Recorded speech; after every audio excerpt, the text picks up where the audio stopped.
Well, good morning. Had a chance to reflect on this last week, and my first word is it was absolutely terrible. And I took some time to do a lot of reflection in a lot of ways, and so I want to talk about a number of things today, and then I'll answer whatever questions you want. But George Floyd being killed tragically a little over a week ago obviously gripped my soul, it gripped the soul of the state, it gripped the soul of the whole country. And you saw after that, it actually was the video that I saw the next day, and that went viral, went everywhere. And I immediately put out a tweet to say how grieved I was. And that's what happened around the whole state and country and world. And there was protesting Tuesday, and by Wednesday, the protesting was violent. And that was the part where you watched Target being looted, AutoZone, and other places being destroyed, and you knew that action needed to happen right now. You look around the rest of the country, and when the National Guard is called, and in some places it took as quickly as 4 hours for the National Guard to be there. Wednesday night, I'm told that Mayor Frey, about 5 p.m., in the 5 p.m. hour, contacted the governor and said, we need the National Guard. Wednesday. Thursday night, you saw intense, violent protest among the protesters. Over 170 buildings destroyed, a precinct destroyed. I texted the governor at that point saying, Governor, where are the National Guard? Friday came, and we really had more of the same. Wells Fargo destroyed, a post office destroyed, restaurants destroyed. And again, I texted the governor, where are you? And so it began with the tragic death of George Floyd that is something that we have to do something about. But frankly, as you move beyond that, what would this look like different if the National Guard had been brought in on Thursday and the curfew had been enforced? What would it look like? What would the conversation be? There are two images that I'll never forget. I'll never forget the video of George Floyd and the police officer with his knee on his neck. I'll never forget that. But I also will never forget Minneapolis and St. Paul burning. And it wasn't just Minneapolis and St. Paul, North St. Paul, Blaine, Duluth, Bemidji. All over the Twin Cities, the unrest was there because we being government, unwilling to stop the lawlessness. I heard the Minneapolis mayor say, well, it's just bricks and mortar. And bricks and mortar is amazingly insensitive to those minority business owners that put their life savings, their blood, sweat, and tears into building something that mattered to their communities. It's not just bricks and mortars, it's people's lives. And the fear that spread across the whole nation, certainly the Twin Cities, the suburbs and beyond, and inner city. I reached out to a number of people, and I'll talk about that later in this, but a pastor, Victor, a Latino, had to gather his community members together, over 150, arm themselves to protect their neighborhoods because the police were not there. So we moved through that, and Saturday was, I think, a moment that should have happened days before, but Saturday there was that taking back the streets, where the National Guard did an amazing job, and police from all over the state came to help. And even though I was critical of the governor the 2 days prior, I definitely supported the actions of that day. And we began to move towards a place of order and constructive protests. And I had the opportunity to go out there and visit a number of people, a number of black pastors, Pastor Richard, Pastor Austin, others from the African American community. I talked to BJ from Mad Dads, and Justin, another community member that brought me out and about to learn. And I will say that I am learning. I don't say everything correctly, and I apologize in advance if I am not where I need to be. But I'm searching my soul, and I believe the state is searching their soul. I believe the country is searching their soul about what we do right now. But I had the wonderful opportunity then to go down there early morning before the media was set up and actually lay flowers there on that site. And they asked me if I wanted to write something in chalk there. I said, yes, I would. And it was liberty and justice for all, and I underlined all. Because I know the black community in particular is saying, does that mean justice for me? And it must be justice for all. And so that is part of what we are taking a look at now. And I will talk a little bit about that here today. But I do want to first address emergency powers.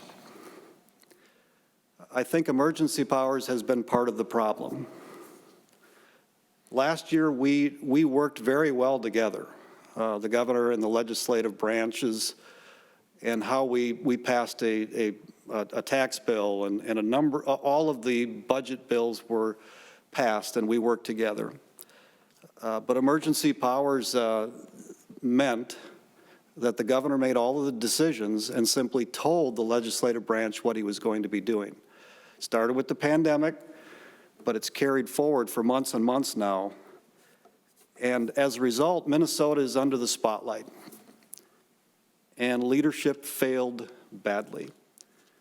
And it has tarnished Minnesota's reputation. When Mayor Frey says on Wednesday that it's the governor's fault and the governor on Thursday says it's the mayor's fault, can somebody apologize to the people of Minnesota for not protecting the people of Minnesota? Where's the apology? There was an apology to CNN. Where's the apology to Minnesotans? Where's the apology to the moms out in the suburbs scared to death about what's happening all around them and seeing the glowing fire in Minneapolis, St. Paul? Where's the apology?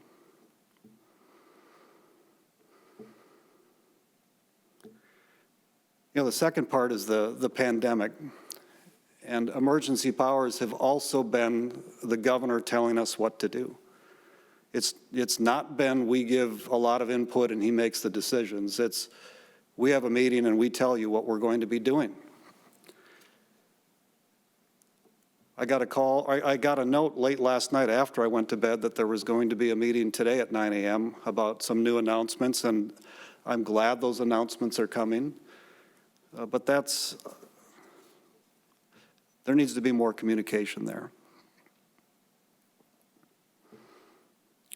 Do you know that there's only about around within a number or two, 219 deaths since the beginning of this pandemic in Minnesota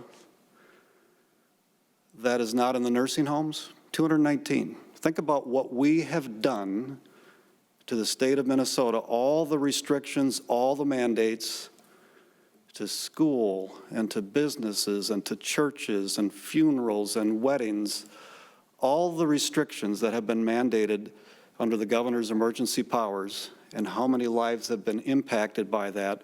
219 deaths, every one important, but think of the decisions that were made. I prefer to be a consensus builder, but in the end, somebody has to call out the governor's failure here to act. And I'm asking the governor and the mayor of Minneapolis for a genuine apology to Minnesotans. So where do we go from here? There's three areas I want to talk about. One is the pandemic, one is the death of George Floyd, and one is special session. The pandemic fear must end. The pandemic fear must end. We cannot be making all of these dramatic decisions for the entire state of Minnesota when we know that it's primarily for seniors, primarily in nursing home, that we have to protect.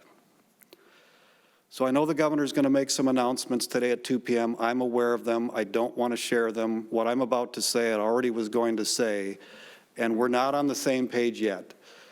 But the governor must immediately lift all mandates and restrictions. He should not decide who gets to go to a funeral and who does not. He should not decide who gets to go to a wedding. He should not decide what groups of people it's okay to gather in large gatherings and others don't get to. Stop restricting businesses, restaurants, churches. Let individuals decide for themselves how to keep safe. And I'm encouraging people to follow the CDC guidelines and to stay safe, but to live your lives. School. The governor must give clear direction on schools, and it is open up the schools. Let summer sports happen. There hasn't been one person under age 30. Our kids are not at risk, and their parents are not generally over 70. They have got to get back to normal.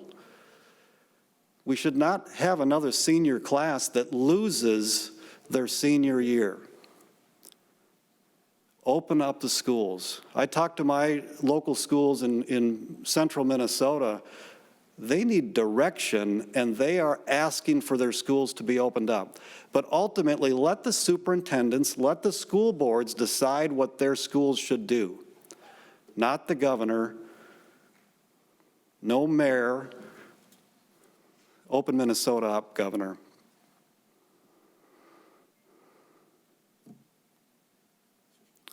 The second thing I want to talk about, the pandemic was one. Now what do we do about the tragic death of George Floyd that got lost in all the lawlessness? Let me say this. I believe that Minnesota needs to lead the nation in race reconciliation. We have an opportunity. This is an opportunity that comes around once in a generation. And what are we going to do with that? So set aside all of this other spotlight that made Minnesota look really bad. And what do we do about right now? We can lead the nation. There were many people of many colors out protesting that were genuinely outraged about the video they saw, the death of George Floyd. That's a really positive thing, that it wasn't just the African-American community, it was many communities out there saying that something had to change. So let's lead the nation. We can do that.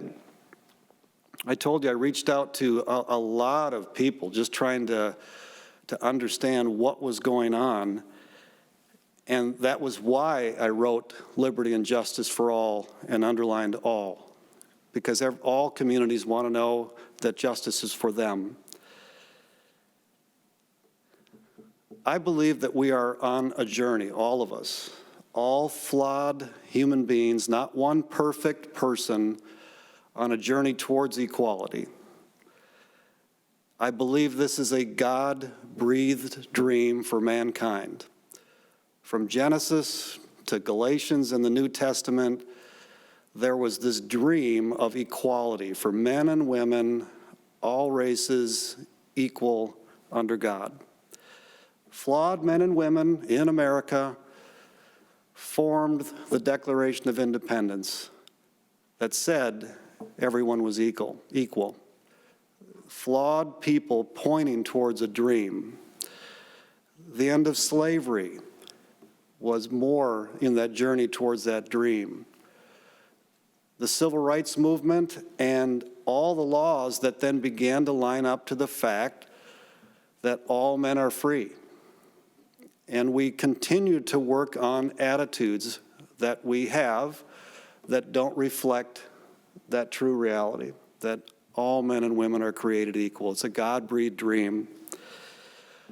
and all of us are flawed, and we're all pointing towards that goal.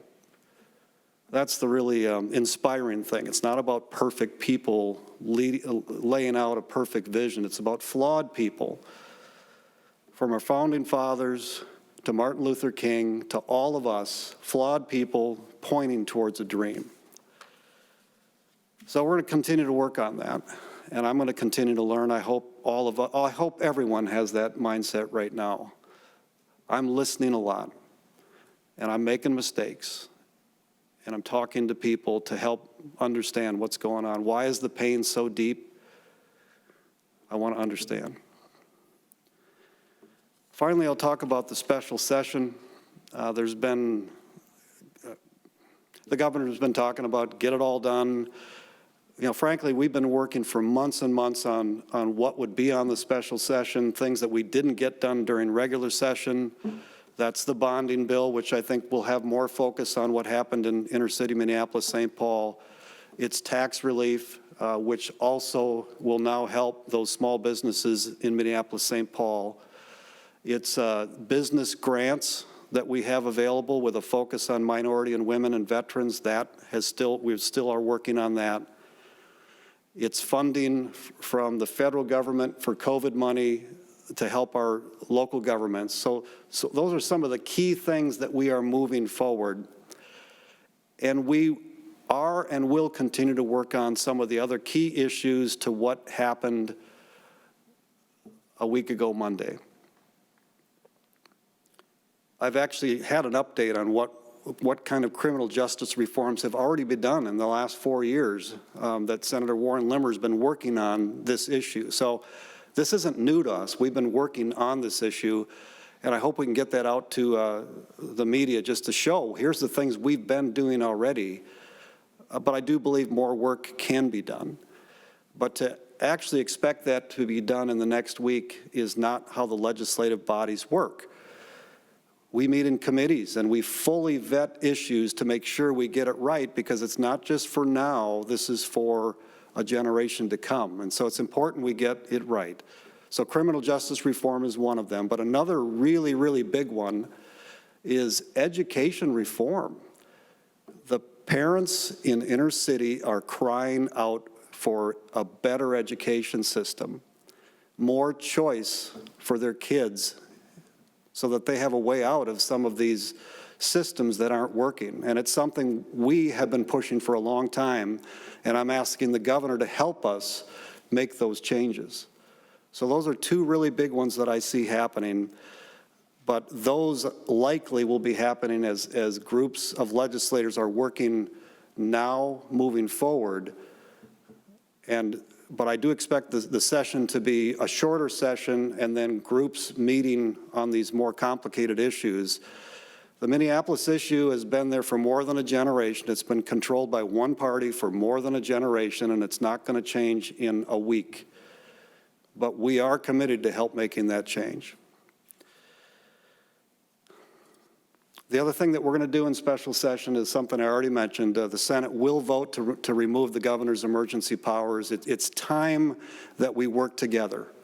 It is time that the legislative branch is on equal footing with the governor so we can tackle these tough issues and not have some of the pretty glaring blunders that have happened in the last month or so.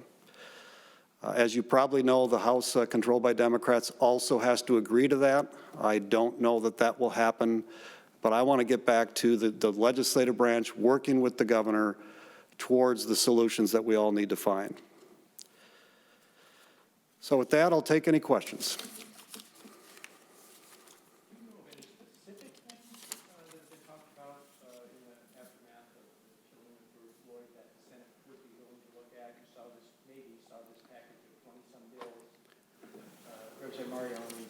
Yeah.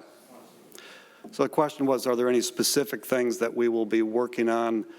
It's part of the reason I said I don't expect them June 12th, because there hasn't been any committee hearings in the Senate on those. They basically just brought up and are going to send over the same things they've been working on for a couple of years. And those are issues that I think we do need to explore. I do want to say that some of the things that they want to do regarding, relative to police, I think are leading Minnesota on the wrong path. I do not think that we should abolish the police force like a city council member in Minneapolis said. I think that is a huge mistake. The police departments across the state, in virtually every place but Minneapolis, are well respected. They aren't perfect, but I know the police departments in my communities are well received, and so we have to be careful that this is not a one-size-fits-all solution, and that's part of the reason I want to make sure we carefully evaluate what we do here. And then the other issue that I brought up was education. We have constantly, on my side, been promoting real education for them in inner-city Minneapolis so that they have more options to succeed, and those regularly have been stopped by the other side. And so those are two of the big issues that I'm hoping we can try to work more collaboratively on and find some more solutions. Let me follow real quickly. One of the concerns about the Minneapolis Police Department specifically, not all police departments, is that it really is not under civilian control per se. You would like to have the legislature have more control or say in how the state is governed right now. Do you think there is civilian control issues of that particular department, whether it's union rules or arbitration decisions or things like that? Do you think that the governing of the police department is adequate as it is right now? I actually think that there should be a thorough view of the interactions between the Minneapolis City Council and the Minneapolis Police. There's just been a lot of problems, whether that's going to be legislation or oversight. The governor asked the Human Rights Commission to look into the Minneapolis Police Force, which I publicly supported, but I do think the dynamics of how they're working together needs a thorough look, whether the present path is the right path or whether there should be independent oversight, whether it should be federal. But the point is we want a fair, objective look to make sure that any of the things that have been problematic for a while get addressed. You said you wanted to look into criminal justice reform broadly, but are there some specific proposals, as Peter asked, that you would like to start focusing on examining right away? At this point, I've asked Senator Limmer to, first of all, give us an update of what we've already done, because there have been a number of things that have been passed in the last 4 years that were led by Republicans that are reform that were bipartisan. But I also then have asked him to look at the other issues that are being raised.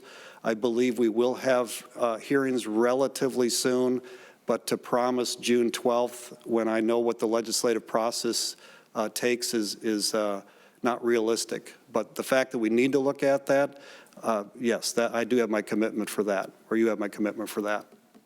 Senator,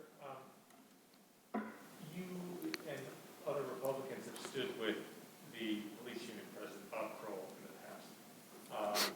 His tenure is controversial, and now many groups are calling for his resignation. Do you still support him? Well, first, the question is that I've had conversations with Bob Kroll, and do I support him as the president of the Police Officers Union? That is, first of all, it's a union decision, just like Education Minnesota is a union decision. There are times that both of those unions have resisted change, and which is why I'm pushing for them to consider some changes. Bob Kroll, I've talked to probably half a dozen times in my life. I mean, it's not, but I will say the reason I reached out to him during this crisis was a request from the governor for me to reach out to him via text, of which I did and sent that contact back to the governor. And then I had another conversation with him the next day, Friday, after we had 170 buildings burned and destroyed. I reached out to him and said, what is part of the solution to get order here? And the solutions he asked for were actually the solutions that actually worked, which was having 2,000 to 3,000 National Guard or more out there, have a curfew and enforce it.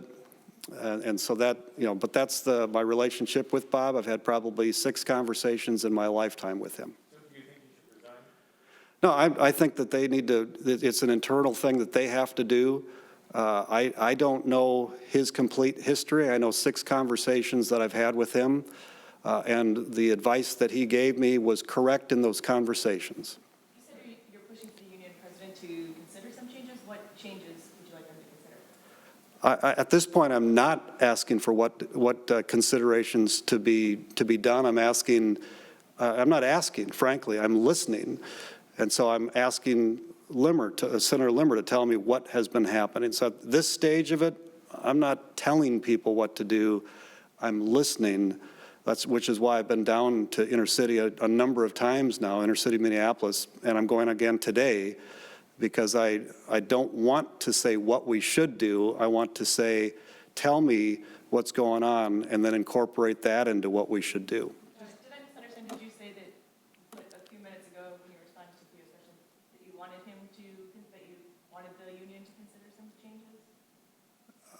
I have not talked. I'm sorry, I have not talked to the union about changes. I have not had any conversation in that regard. I think your comments were in relation to the human rights investigation, that they should listen to those suggestions. Yeah. You did say just now that you reached out, I just wanted. Yep, yeah, that was fine. You said you reached out to Kroll at the governor's request. Now Bob Kroll said in a letter, which I'm sure you've seen, I've seen it now. he suggested that the two of you were planning some sort of coup against the governor. Well, now that I've read the letter, it didn't say that either.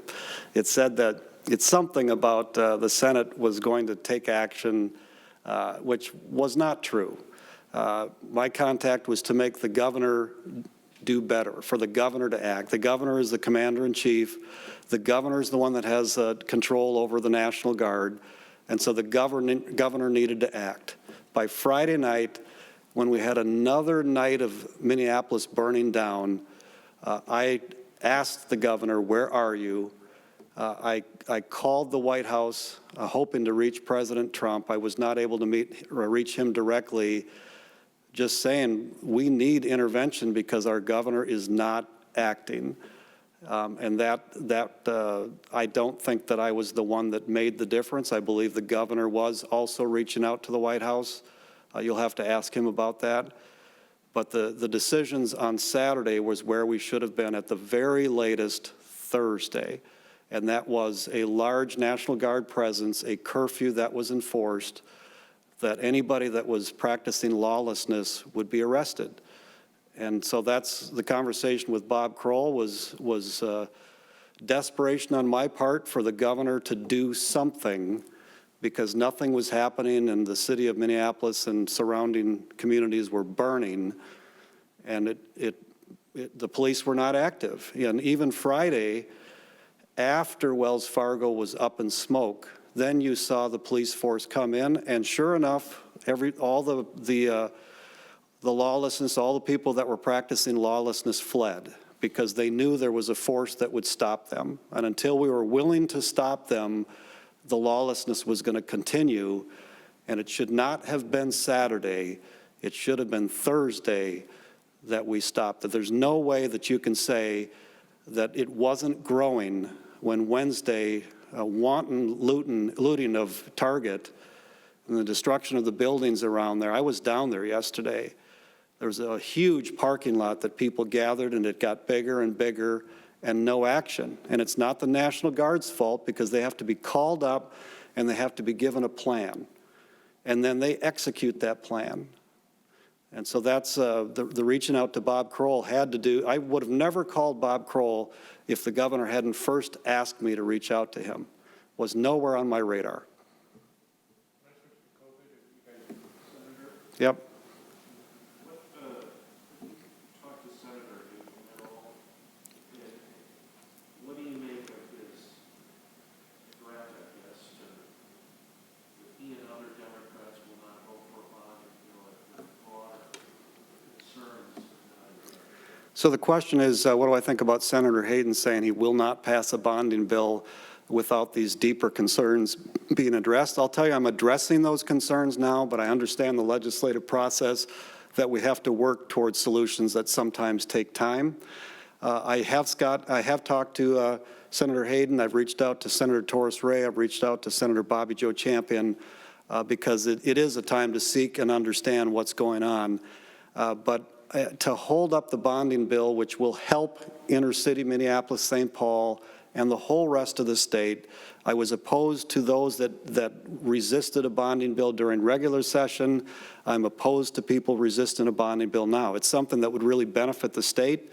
And then the tax relief bill, it's one of the things that is in there is something called Section 179 that allows the farm community and small businesses to buy equipment and to be able to deduct it up front, which the federal government already allows. And I can tell you there's a lot of businesses downtown Minneapolis that are going to need to buy a lot of equipment because a lot of things were destroyed. And so, but I'm going to work with Senator Hayden, Senator Champion, Senator Torres Ray.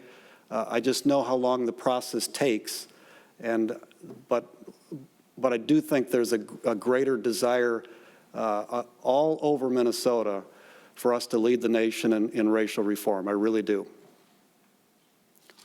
Can I shift to COVID? Sure. So I'm trying to understand what you would like to have happen. And do you think there should just be no health restrictions, meaning Twins games, state fair, things like that?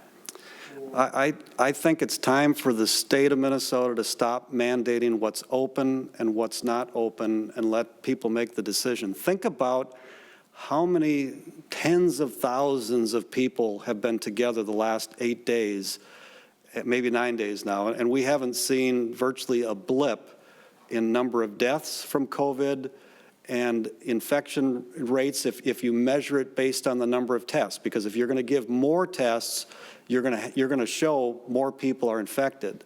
I mean, even George Floyd had been infected since April and never knew it. And so that's the part where, but if you look at the number of people dying from COVID, the range has been back and forth between 10 and about 35, 10 deaths a day, between 10 and 35. It's just been like this. It's just been kind of up and down a little bit here and there. But the other thing is it's mostly in nursing homes. That's the point we have to remember. I talked to an owner of a number of meatpacking plants around the country. They had, I believe it was 480 deaths, or not, 480 people infected from COVID. 0 died, 5 went into the hospital, all got out. The longest stay was 5 days, and they used testing to figure out, all right, who got it, how do we control this, which is something we can do. But 30% had the virus and never knew it. So the point is we've got to get over the fear of this virus. It's people, even with these mass gatherings, more people weren't dying. And so we have to learn to live our lives. And that's why I'm underlining schools as such an important thing to open back up. And they need guidance. They can't plan until they have clear direction, but the clear direction should be that they need to open up because nobody under 30 has died from COVID. So if you're an 18-year-old or a 14-year-old or a 7-year-old, your parents aren't 65 or 70 or 75, so even the parents will not be impacted by their kids going back to school. We do have to take care of people in the nursing home. We have much larger numbers in Minnesota, and there are other senators that are putting the spotlight on that. I'll leave that to them. But living everyday life, washing our hands, covering our cough, practicing social distancing, wear a mask if you're in tight quarters. When I was at the church service that had 400 or 500 people in there, I had a mask on. But do those things and live life. But don't micromanage every single thing that people have to do. People are tired of the mandates, but they want to be safe, but they want to live their lives. I mean, bars and restaurants in Hudson are packed with Minnesotans. They want to live their lives. And we want to do it safely. And that's why I'm saying lift all the mandates. And so if the state fair decides that they don't want to hold it, that's on them. They get to decide. The governor didn't decide that one. But if schools think they should open, I know St. Thomas said we're going to open. We need to open. We need people to get back into their classrooms and back into their routines. We have to stop. The governor has to stop micromanaging and mandating all these things, and let's just figure out how to do it safely. We've Gotta wrap up. And one follow to that. Yeah. Reverend Franzen tweeted that the COVID is over. I assume she means the pandemic. I hope so. I agree with that from the very beginning. I didn't think we should shelter at home everyone. I said shelter at home seniors.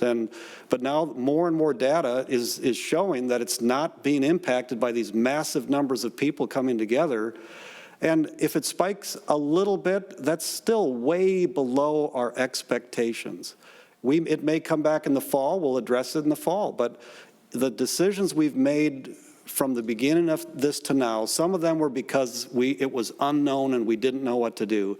And you probably are aware that there is a company, AstraZeneca, I think I'm saying that right, they're producing 2 billion vaccines that will be available by September because they think they're going to get approval. I can't imagine that they would be now producing 2 billion if they didn't think they will get approval, and that will be more good news. But in spite of that, I think that we need to get going. Last question. Senator, last month before George Floyd, there were some pretty strong rumors or suggestions out there that you were going to take out some commissioners. What's your plan for a special session? Are you going to reject some of the false evidence? Yeah. So the question is, is the Senate going to take out some commissioners? And we certainly are having conversations about that. There's a number of senators that a number of commissioners that we are disappointed in how they have done their job. We will consider that, but I'm actually still first trying to focus on getting us out of this COVID fear and what do we do about some of our actions now related to George Floyd's death. That's really my main focus, and so we are considering that, but that is much farther down the list now because of the things we're looking at. So, all right, thank you.